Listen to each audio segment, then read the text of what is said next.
अस्सलाम वालेकुम नाज़रीन, मेरे दोस्त, मेरे अहबाब, सबको मेरी तरफ से प्यार भरा सलाम।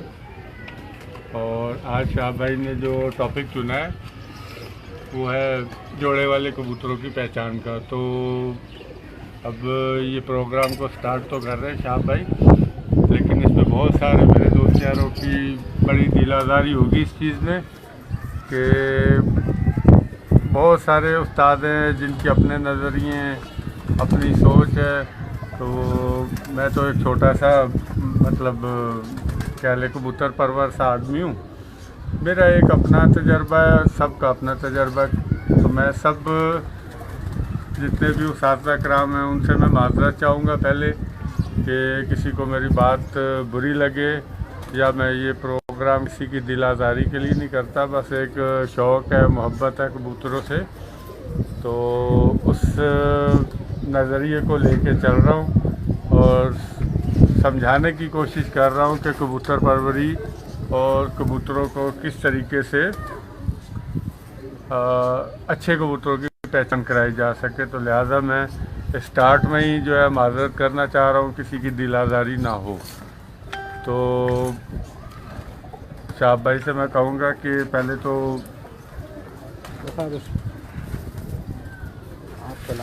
अब ये कबूतरबाजी जो है भाई, एक तो किसी की विरासत नहीं है और कबूतरबाजी इतनी बदल गई है कि अब समझ ही नहीं आ रही कि असल बात खोली जाए ना खोली जाए। इसमें काफ़ी ज़्यादा परेशानी भी होगी, मुझे भी होगी। वो ये कि आज से 9-10 साल पहले चले जाएं तो मुझे नहीं नज़र आता कि कहीं भी 7 कबूतरों की 5 दिन की परवाज़ के एवरेज परवाज़ 80-90 घंटे आते हों। तो मेरे नज़रिए से गोल्डन और जब से ये टैडी कबूतर आए हैं, इन्होंने परवाज़ की थोड़ी सी हिस्ट्री में इजाफ़ा तो किया है। 60, 65, 68, 70 तक भी मैं मतलब काबिल कबूल समझता हूँ काबिल कबूतरों की एवरेज को। लेकिन 80, 85, 90 ये थोड़ा सा जो है ना, इस बात को मैं आपके जहन में डाल रहा हूँ कि इस पे भी एक प्रोग्राम करूँगा इंशाल्लाह मैं, कि ये किस तरीके से 90-90 और 85-85 घंटे और 80-80 घंटों के पर्चे बन रहे हैं। तो मेरे जो अभी सीखने वाले दोस्त अहबाब हैं, बस ये एक नज़रिया मैं आपके दिमाग में डाल रहा हूँ, फिर इस पर एक प्रोग्राम करूँगा और उसमें हो सकता है ये मेरी दूसरी आईडी भी हैक हो जाए या इसका भी बेड़ा गर्क हो जाए। तब तक के लिए ये कभी जैसे जोड़ों का उन्वान चुना है कि जो परवाज़ी जोड़े जो होते हैं इनकी पहचान कैसे होनी चाहिए। तो इसके लिए सबसे पहले तो एक अच्छा कबूतर होना ज़रूरी है। अब आपको थोड़ा सा ये एक मैं कबूतर है इसके बारे में थोड़ा बता देता हूँ और थोड़ी थोड़ी चीज़ों को ना गौर से देखेंगे तो आपको आहिस्ता आहिस्ता समझ आना शुरू हो जाएगा। सबसे पहले आँख देखते हैं। आँख के अंदर जो है मेरे नज़रिए से कुछ भी नहीं है सिवाय एक अक्ल के और एक नस्ल के। 2 चीज़ों के अलावा इस कबूतर की आँख में कुछ भी नहीं है। जैसा कि मैं पहले भी बोल चुका हूँ कि अगर कबूतर की नीली आँख है तो उसको नीला नहीं नज़र आना, लाल आँख है तो उसको लाल नहीं नज़र आना, तो पीली आँख है तो उसको पीला नहीं नज़र आना। सबको कलर एक ही नज़र आना है। आँख जो है वो कुशादा होनी चाहिए, पलकें बारीक होनी चाहिए, रोशन आँखें होनी चाहिए। काला तिल है, काले तिल के ज़रा शाह भाई ज़रा गौर से दिखा सके। काले तिल के बराबर में एक छोटा सा रिंग आता है वाटर कलर का, ये रिंग होना लाजमी है।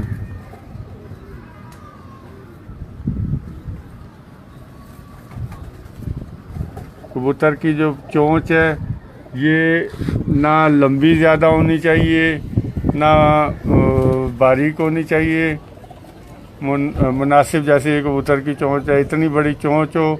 सर थोड़ा सा इसका मोटा होना चाहिए। ये नथने जो हैं ये थोड़े से ऐसे मोटे होने चाहिए। आँखों का जो काम है इसमें सिर्फ रोशन आँख होगी, चमकदार होगी, ये कबूतर की जहानत को ज़ाहिर कर रही है ये आँख। तो कबूतर जो है वो ज़हीन होगा जिसकी आँखों में रोशनी ज़्यादा होगी। और कुछ कबूतर जो हैं आप देखिएगा, जैसे इसकी आँख को देख रहे हैं, ये बार बार पलक झपक रहा है। कुछ कबूतर हैं उनका जो तिल आप देखिएगा, गौर से देखिएगा, तिल को कभी छोटा कभी बड़ा करते हैं। कबूतर जो है वो आँख को, अपनी तिल को, काले तिल को कभी छोटा कभी बड़ा करते हैं, लेकिन वो आँख एक जगह ठहरी होती है। इसका मकसद है कि उस कबूतर के अंदर भी अक्ल, जहानत सब कुछ है, लेकिन उसमें वो एक तेज़ी नहीं है, करंट जिसे कहते हैं। कई लोग जोड़ा डालते हैं और एक ही जिस्म, एक ही हड्डी का तेज़ परे और कड़वा जोड़ा लगा देते हैं।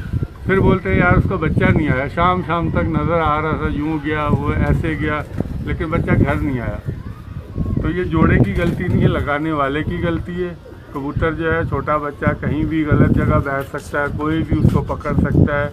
रात को कोई बच्चा पकड़ ले, बिल्ली पकड़ ले, गली में गिर जाए, तो कई बच्चे जो होते हैं वो उनको अच्छी जगह मिल जाती है बैठने की, वो 1 2 3 4 5 दिन बाद वो रिटर्न घर आ जाते हैं ऐसे जोड़ों के। तो मालिक को बच्चों के ऊपर नज़र रखनी चाहिए ऐसा जोड़ा अगर लगाएं तो। सबसे पहले तो मैंने आपको आँख का भी जो इसका मतलब इसमें इफ़ेक्ट है कि आँख जो है, एक कबूतर जो आँख को पूरे झटके देता है, आगे पीछे ऊपर नीचे, वो कबूतरों में तेज़ी बहुत है। दूसरा जब आवाज़ कम करो। दूसरा जब आप कबूतर को यूँ पकड़ें तो कई कबूतरों का आपको सीना अंदर से बहुत ज़्यादा वाइब्रेशन, जिस्म में, दिल में एक दिल की जो धड़कन है बहुत तेज़ होगी, उस कबूतर में कड़वाहट और तेज़ी आ जाती है। उसको एक ठंडी मीठी, जैसे मैं आपको बता रहा था कि कबूतर की आंख देखें, रोशन भी है, चमकदार भी है, लेकिन उसमें तेज़ी नहीं है। वो आंख एक ही जगह ठहरी हुई है, लेकिन पुतली उसकी सुकड़ फैल रही है। वो उसको एक ठंडे कबूतर से जब लगाया जाए तो उसके बच्चे जो है वो सुबह उड़ाएं, शाम तक रिटर्न घर आएंगे। माशाल्लाह, आपको 102 लोग देख रहे हैं उस्ताद जी।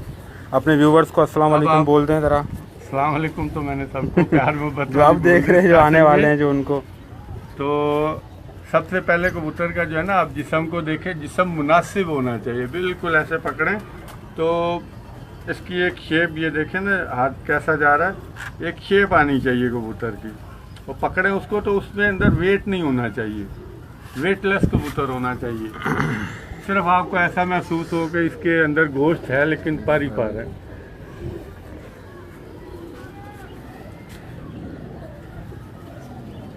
फिर आप जब पल्ला देखें जोड़ा लगाने वाले कबूतर का, तो कई कबूतरों के पल्ले दरमियाने होते हैं, किसी के चौड़े पर होते हैं, किसी के बिल्कुल 35 वाले कबूतरों की तरह बारीक पर होते हैं।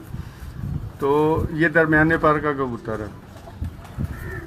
आप इसके परों की चौड़ाई देखें और कबूतरों का ये देखें। एक तो ये उड़ने वाले कबूतर की वाइब्रेशन ही अलग होती है। अब ये मेरा हाथ फील कर रहा है, शायद आप स्क्रीन पे ना इसको फील कर सक रहे हो। कबूतरों का पर बिल्कुल बारीक डंडी सा, अंदर की तरफ रेशम की तरह मुलायम होने चाहिए पर। दूसरी, ये जो आप ये देख रहे हैं, इसके ये जिसको हड्डी वाला गोश्त कह सकें, इसके अंदर इसमें मोटाई ना हो, गोश्त ना हो इस पर में। ये ऐसा लगे जैसे परों के अंदर ही कहीं गोश्त लगा हुआ है, खाल लगी हुई, बल्कि यूँ कह लें। ये इसके अंदर गोश्त बिल्कुल नहीं हो, यानी ज़्यादा होना चाहिए इस जगह पे। ये देखें आप, गोश्त नहीं होना चाहिए परवाज़ी कबूतर के इसमें। माशाल्लाह 110 लोग आपको देख रहे हैं। अब ये देखें, इसकी बगल देख रहे हैं आप। आपने ये जब कबूतर ने पर मारना है तो इतना पर खोल के इसने उड़ना है। इसकी बगल के पर को देखें आप। और मैं इसकी आपको बताऊं कि मेरे तकरीबन ये 7 या 8 इंच की इसकी बगल है। ये बगल जितनी बड़ी होगी उतना कबूतर जो है वो कंफर्टेबल उड़ेगा, उसको परवाज़ में ज़ोर नहीं मारना पड़ेगा, वो थकेगा कम। ये भी जोड़ों वाले कबूतर की एक खासियत है। कबूतर की आप दुम देखें। कुछ लोग कहते हैं कि जी वो ऐसे करें तो जी दुम खुली क्यों? दुम नहीं खुलनी चाहिए भाईजान। दुम जो खुलती है वो स्लो परवाज का कबूतर है, गोल गिड़े का कबूतर है। परवाज उसमें भी हो सकता है इससे भी ज़्यादा हो, लेकिन ये कोई फॉल्ट नहीं है कि जी कबूतर दुम क्यों खोल रहा है। बंद दुम का कबूतर पसंद इसलिए किया जाता है कि ये चलता भी है, तेज़ भी है और जल्दी बंद भी हो जाता है। या अक्सर मैं बता चुका हूँ इस बात को कि दुम जो है इसका काम सिर्फ यही है कि इंडिकेट करना, कबूतर की मूवमेंट में आसानी करना। इस साइड रुख करना है तो दुम का थोड़ा रुख बदलना, जैसे आप कश्ती चलाते हैं उसमें चप्पू है तो चप्पू जिस साइड का मारेंगे कश्ती उस साइड मुड़ेगी। तो दुम का काम सिर्फ उसको परवाज़ में इंडिकेशन देना कि इस साइड मुड़ना है या उस साइड मुड़ना है। बंद दुम में जो है कबूतर का जोर नहीं लगता, वो चलता भी है, जानवर को भी देख लेता है तो फिर ये तेज़ भागता भी है। लेकिन जो खुली दुम वाला कबूतर है उससे भागा नहीं जाता। ये एक फॉल्ट इसको कह सकते हैं कि उसको जानवर आसानी से पकड़ सकता है। जब आप इसको यूं पकड़ के देखते हैं, उस्ताद कराम बताते नहीं हैं कि इसकी जो गर्दन है ये भी चेक कर रहे होते हैं उस्ताद, जो बताते नहीं हैं। ये जो गर्दन के जोड़ हैं आप इसको जब महसूस करें तो इसके अंदर कोई मतलब रगड़ ना हो ज़्यादा। जो ये हड्डी के जोड़ों की खांचे हैं ये नहीं होने चाहिए। ये हड्डी के जोड़ों में खांचे होंगे तो कबूतर की गर्दन जो है वो थकावट जाहिर करेगी। जैसे इस कबूतर को मैं जैसे पकड़ के देख रहा हूँ तो इसको ऐसे लग रहा है जैसे मैं किसी इंसान की उंगली को चेक कर रहा हूँ। तो इसके अंदर कोई ऐसे वो जोड़ों की वो नहीं है। ये भी एक मजबूत गर्दन की निशानी है, क्योंकि कबूतर ने गर्दन आगे रख के ही उड़ना है।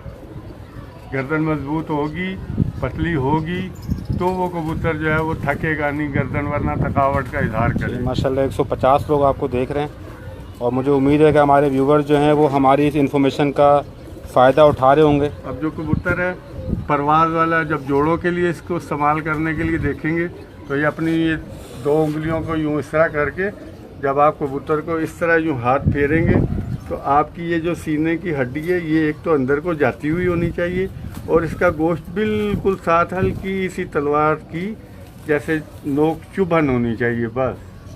कुछ कबूतर खड़ी हड्डी के होते हैं, कुछ यूँ कह लें चपटी हड्डी के होते हैं कि सीना उनका बाहर होता है।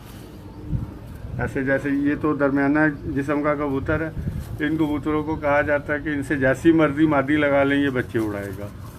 कुछ कबूतरों की खासियत है, मैं अभी दूसरे कबूतरों का भी बताऊंगा उनकी बॉडी स्ट्रक्चर का।